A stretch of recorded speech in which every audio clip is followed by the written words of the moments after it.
Maintenant, on parle de la réfraction de la lumière. On a vu la réflexion. On a compris qu'est-ce que ça veut dire réflexion et quelles sont les lois de la réflexion. Maintenant, on passe à la réfraction. On va considérer maintenant deux milieux différents. On considère deux milieux transparents mais différents. Par exemple, l'eau avec l'air. L'eau et l'air sont deux milieux différents. Les deux milieux sont séparés par une surface.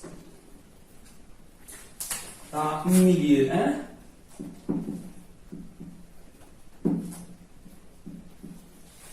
et ça c'est le milieu 2. L'eau avec l'air, ou bien le verre avec l'eau, ou le verre avec l'air. L'essentiel, c'est qu'ils doivent être différents et transparents. Considère maintenant un rayon. Un rayon, on va l'appeler toujours rayon incident. C'est le rayon incident.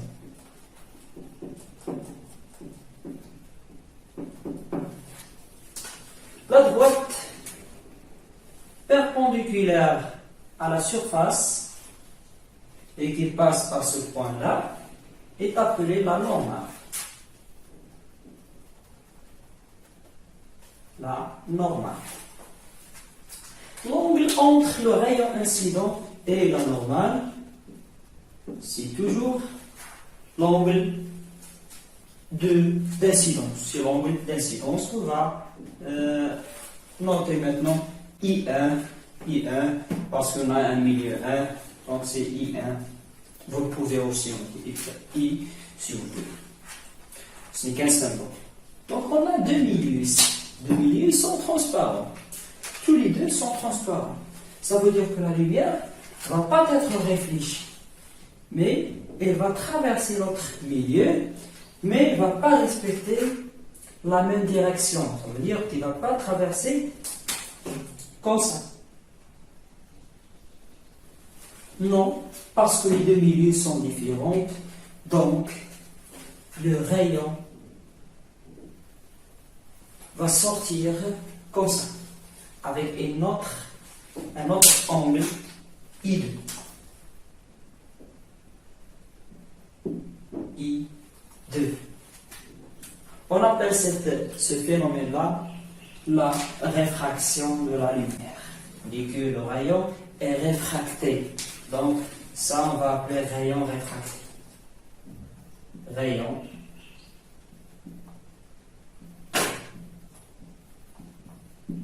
réfracté.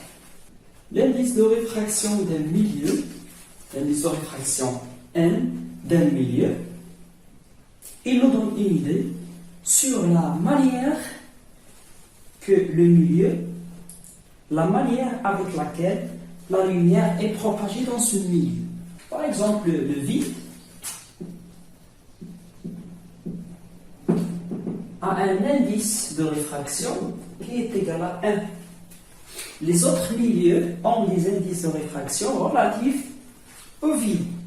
Les indices de réfraction relatifs au vide. Le vide, c'est le milieu qui a l'indice de réfraction le moins faible. L'air est considéré comme le vide, donc on considère que l'indice de réfraction de l'air est égal à 1 aussi. Mais par exemple, le verre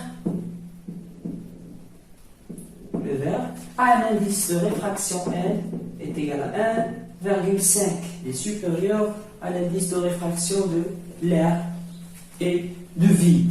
Ça veut dire que si on met deux milieux, l'air et le verre, la lumière ne va pas propager de la même façon dans l'air que dans le verre. Donc, il y a une différence de réfraction, une différence au niveau de l'indice de réfraction. Les lois de Descartes de la réfraction. On a vu les lois de la réflexion. Maintenant, quelles sont les lois de la réflexion? De la réfraction, pardon. Il y en a deux aussi. La première La première loi, c'est la même qu'on a vue auparavant pour la réflexion. Le rayon incident, le rayon réfracté et la normale se trouvent dans le même plan. Maintenant, la deuxième loi.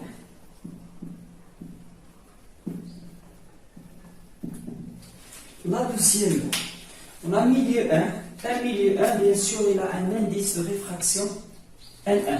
Et un milieu 2, il a un indice de réfraction N2. Si les deux milieux sont semblables, dans le même milieu, donc ça veut dire qu'ils ont le même indice de réfraction, la lumière ne va pas être réfléchie, ne va pas être réfractée. Mais ici, on a deux milieux d'indices différents, on aura I1 est différente à I2. I1 et I2 vont être liés avec la relation suivante. N1 fois sinus de I1 est égal à N2 fois sinus de I2. C'est la deuxième loi de Descartes pour la réfraction.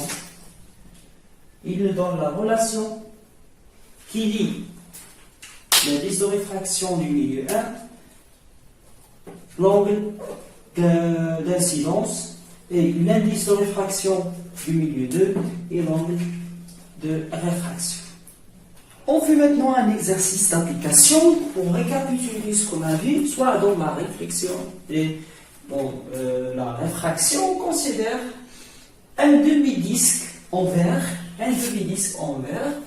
est exposé à une lumière venue d'une source qui nous donne un faisceau lumineux. Le faisceau lumineux de ce rayon-là, on va l'appeler le rayon incident. Donc c'est le rayon incident. Voilà la surface d'incidence. Cette surface-là, elle est à la fois surface réfléchissante et surface réfractante. Pourquoi? Parce qu'on a une partie de la lumière va être réfléchie, c'est le rayon réfléchi, et l'autre partie va passer, mais il va être réfracté. Donc on a la réflexion et la réfraction à la fois. Et voici les données nécessaires. On a l'angle d'incidence qui est 40 degrés et l'indice de réfraction de l'air, c'est 1, et l'indice de réfraction du verre, c'est 1,5. Les deux milieux qu'on a ici pour la réfraction, c'est l'air et le verre. Donc la question ici, c'est quelles sont les valeurs de I' et I2. I', d'après la première loi de la réflexion, I1' est égal, I1 est égal à 40 degrés. Parce qu'on a une réflexion. La réflexion conserve le même angle, donc I1 est égal à I1'. Maintenant, quand on calcule I2, on va faire appel à la deuxième loi de réfraction. D'après la deuxième loi de réfraction, on note que N1 fois sinus de I1, c'est quoi N1? Dans ce cas-là, N1 c'est N de l'air. N de l'air est égal à N du verre fois sinus de I2. Le seul inconnu dans cette relation, c'est I2. Donc on fait sortir le sinus de I2 est égal à N de l'air sur N du verre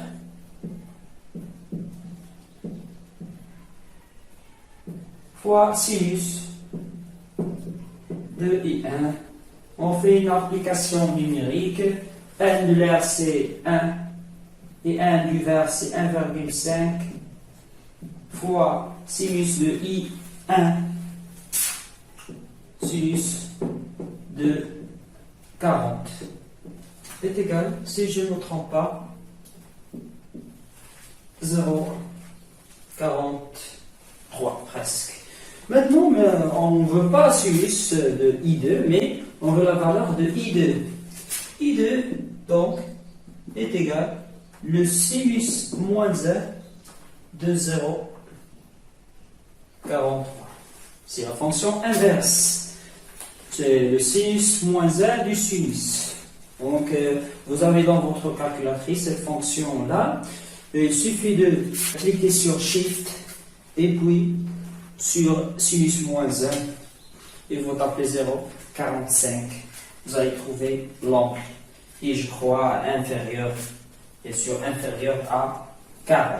Pourquoi inférieur à 40? Parce que l'indice de réfraction du verre est supérieur à l'indice de réfraction de l'air. Donc l'angle va approcher du zéro.